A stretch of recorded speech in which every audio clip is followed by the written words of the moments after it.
Muy queridos hermanos, hoy estamos a la mitad de la semana y que pues por la gracia de Dios ya se dio la apertura de las iglesias.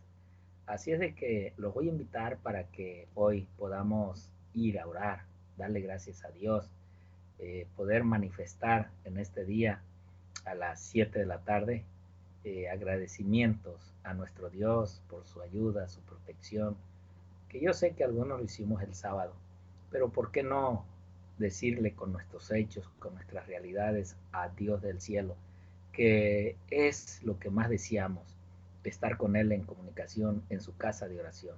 Así es que a las 7 de la tarde los esperamos aquí en la iglesia de Perris. Siempre recuerden, con las reglas que el gobierno nos está permitiendo abrir las iglesias, traigan su mascarilla, traigan su gel de mano y pues que siempre habrá alguien ahí que esté abriendo y cerrando la puerta. Y si no, yo mismo lo voy a hacer para poder estar tanto armonía entre nosotros, también que esté limpio nuestro corazón de saber que estamos respetando las leyes de gobierno.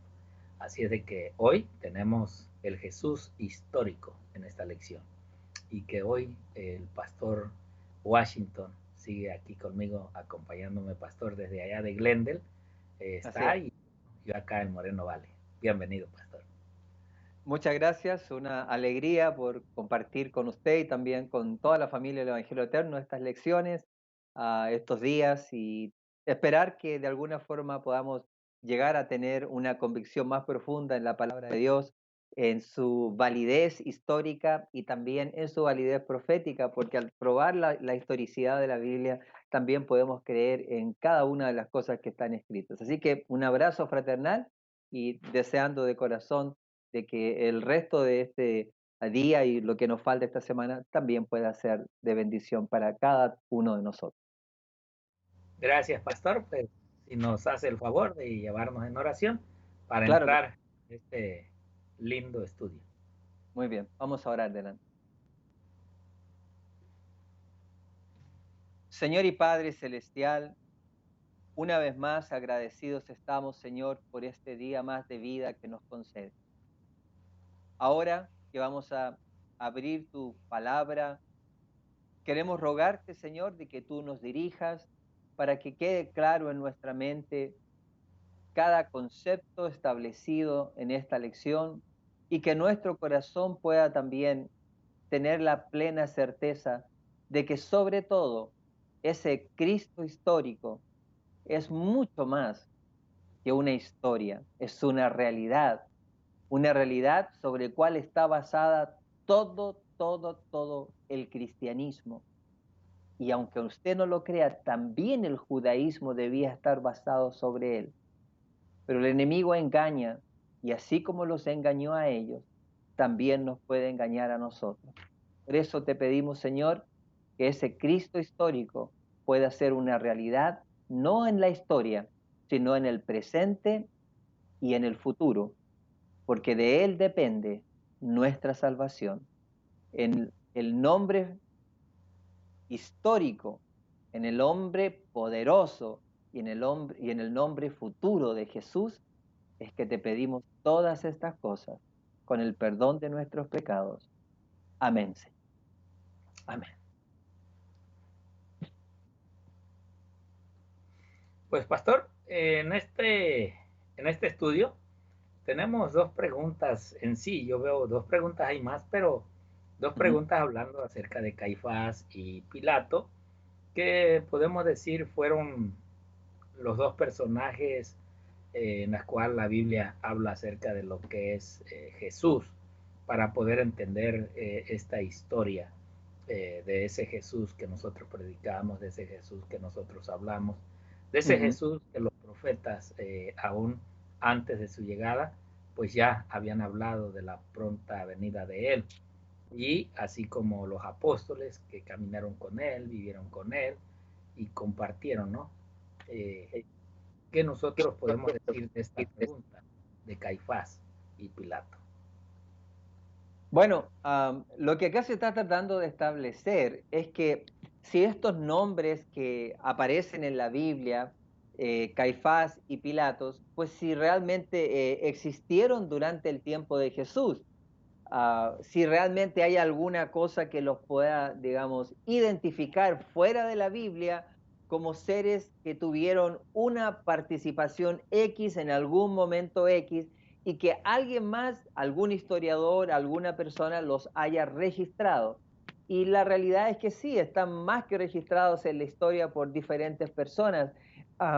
En este caso, Josefo, que era un judío, pero fue contratado por los romanos para registrar la historia, pues él también registró todas estas cosas, y él registra la existencia no solamente de Jesús, también registra la existencia de Caifás. ¿Y quién era Caifás? Bueno, dice que se le conoce también por el nombre de José. Y Caifás era nada más y nada menos que el máximo exponente del Sanedrín, era el sumo sacerdote del Sanedrín, y era un hombre pero completamente, como era saduceo, de acuerdo a Elena de White, tenía un odio pero muy particular en contra del Señor Jesucristo. Y cuando el Señor Jesucristo vino, pues la realidad es que él fue el primero en hacerle la guerra e hizo todo lo posible para que Jesús fuera crucificado, para que fuera no solamente muerto, porque para muchos no pueden entender de que el Señor pudo haber muerto de cualquier otra muerte, no lo pudieron haber matado con una lanza, haberle cortado la cabeza, pero él tenía que morir en una cruz, porque esa muerte en la cruz era una muerte que tenía que ver con la maldición de morir eternamente, porque el que moría en una cruz era eternamente, malditamente muerto. O sea, no solamente se encargaron de matarlo, sino que fuera maldito ante los ojos de todos. Y este era el pueblo de Dios. Ellos mismos lo habían esperado por años a través de ese sacrificio de un cordero que tenían, y cuando el cordero verdadero del mundo vino, pues no lo pudieron reconocer. Pero volvemos a lo mismo, hay muchas cosas espirituales detrás de todo esto, pero acá estamos tratando de establecer si realmente este hombre existió. Sí existió, incluso hay algunas excavaciones que hablan de que se han encontrado tumbas, y en esas tumbas estaba el nombre de José, hijo de Caifás. Entonces, si el José, hijo de Caifás, estaba establecido dentro de esas tumbas, porque se guardaban los huesos con sus nombres, pues entonces ahí tienen más pruebas de que este hombre sí existió. Caifás existió en la historia, en la Biblia, todos los evangelios relatan acerca de Caifás.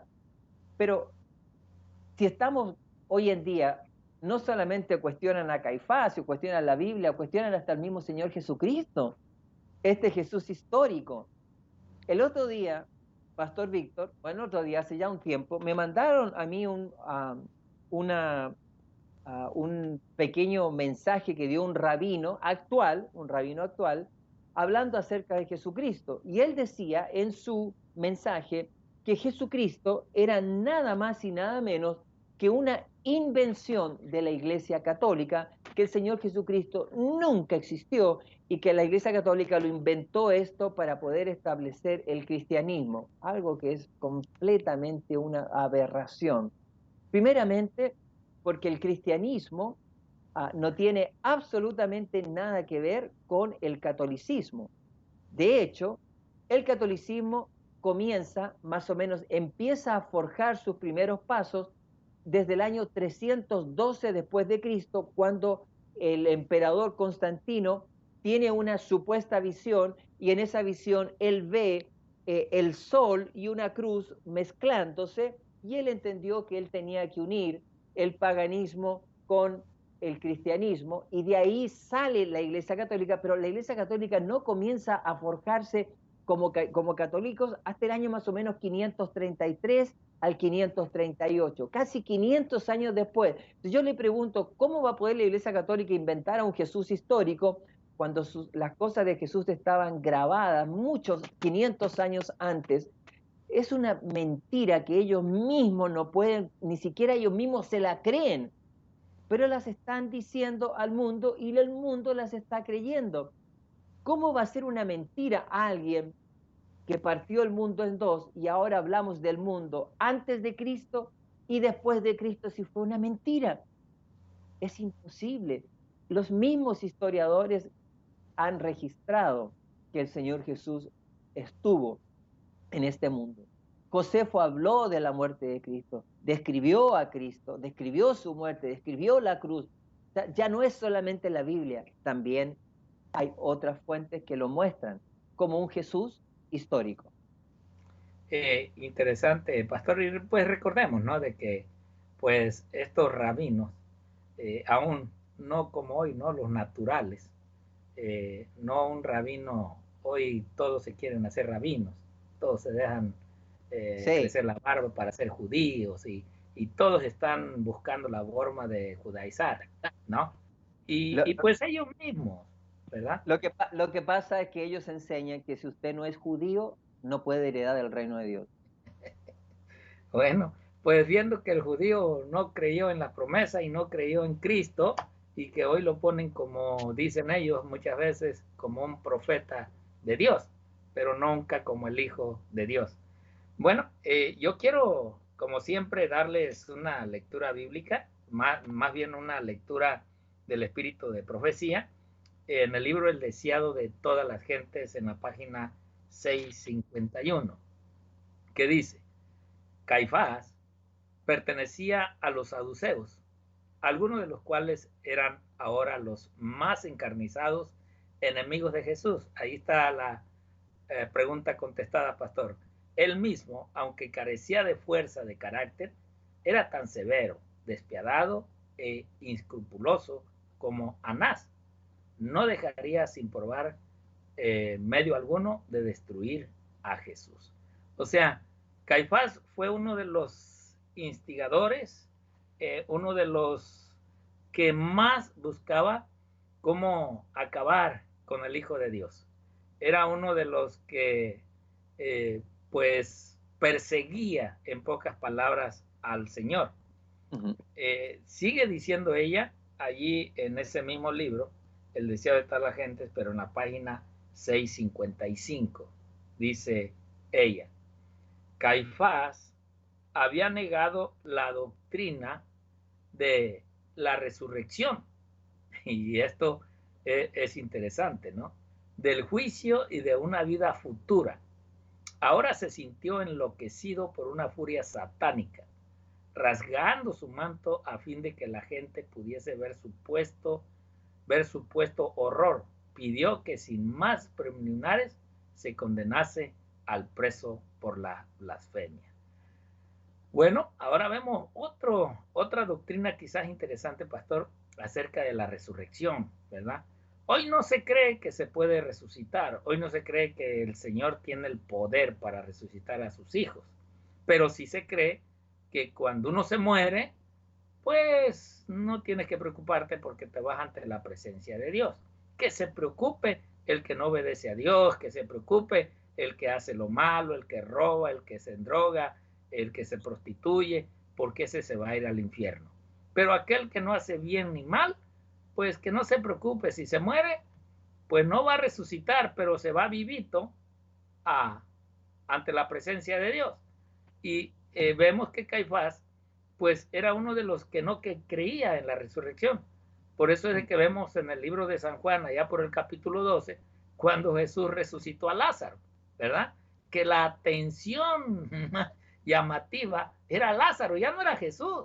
La gente fue, dice el libro de San Juan, fue a ver no nomás a Cristo, sino fueron a ver a Lázaro, porque pues estaba ahí, estaba resucitado. ¿Quién era el que más podía contar de lo que había en el cielo? Si había ido al cielo. Pero no se ve una historia que Lázaro hubiera contado acerca de lo que vio en el cielo o alguna queja de Lázaro diciéndole a Jesús, ¿por qué me llamaste? Yo no quería seguir sufriendo aquí en esta tierra, yo estaba a gusto allá, porque eso dice Elena G. de White también, que cuando fue llevada, pues le pidió a Dios que la dejara, ¿no? Que allá la dejara. Dijo, no, tienes que ir y si has de ser salva, entonces has de venir.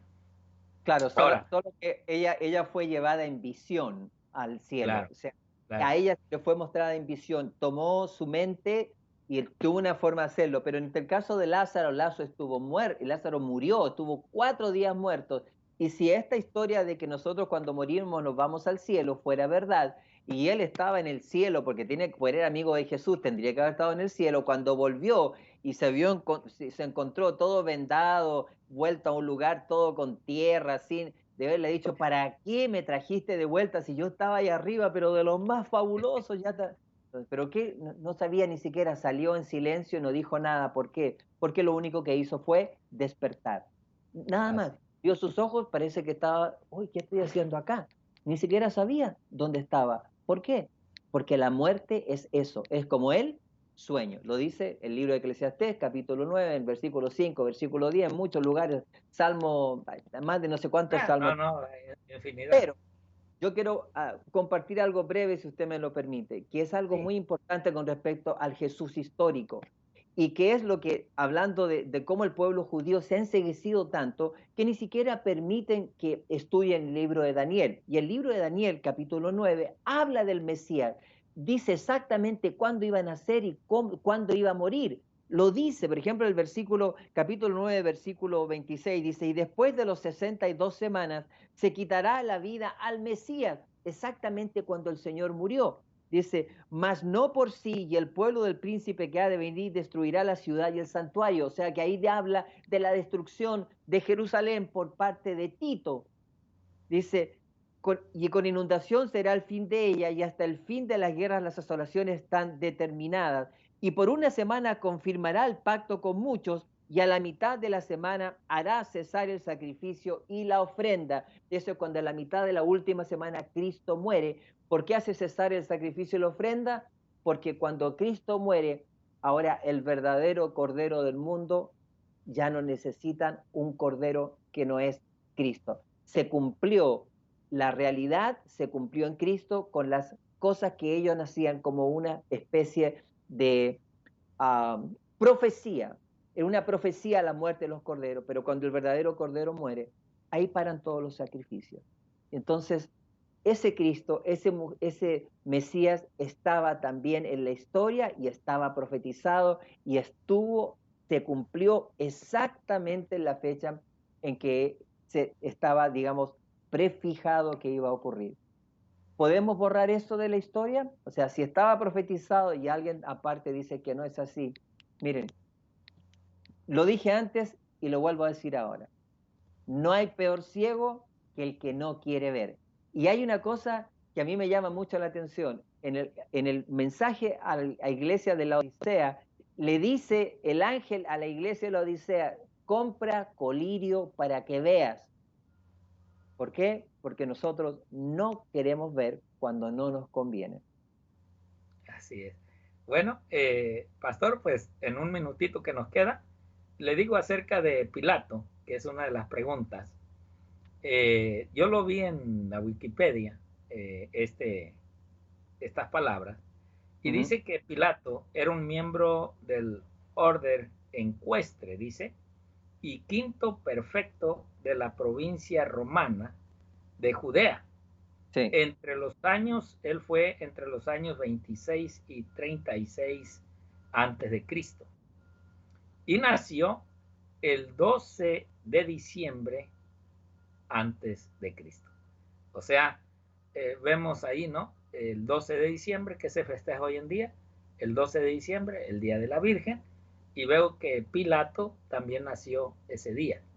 Así es de que esto nos lleva a ir viendo, por eso decimos, miren hermanos, amigos que nos ven, que nos escuchan, no necesariamente tienen que ir a la palabra de Dios para comprobar si es así. Vayan a historia, a internet, hoy tenemos los medios en los cuales podemos hacer muchas investigaciones para estar seguros de lo que realmente me cuentan o me dicen o lo que yo en realidad deseo saber y quiero conocer. Y Dios hoy dijo que la ciencia iba a aumentar y esta ciencia, este aumento de la ciencia tiene un propósito y el propósito es aclarar muchas verdades que la palabra de Dios nos está diciendo en nuestro tiempo. Pastor, ¿quiere despedirnos o quería decir últimas palabras? Solamente quería decir que el Internet es un arma de doble filo. Hay que tener cuidado con lo que leemos, a dónde vamos, porque así como puede leer cosas muy buenas, puede leer cosas muy malas y hay mucha gente que después su mente está completamente errada por escuchar y leer cosas que no debió haber leído. Por eso lo vamos a invitar a que investigue en el internet únicamente lo que le interesa. Si ve que aparece otra figurita por ahí, Y que, deséchela. y que utilice lo que la Biblia enseña, a la ley y al testimonio. Si no hablar en conforme a eso, es señal que no les ha amanecido. Si no está de acuerdo a la ley de Dios, a la palabra de Dios, a los testimonios, ni siquiera lo escuche, ni siquiera lo vea. Bien, pues un feliz día, feliz miércoles y recuerden, Gracias. lo espero a las 7 de la tarde si es que usted está viendo este programa por la mañana o ya muy noche, pues bueno, ya pasó el servicio. Dios me le bendiga y ahí estaremos.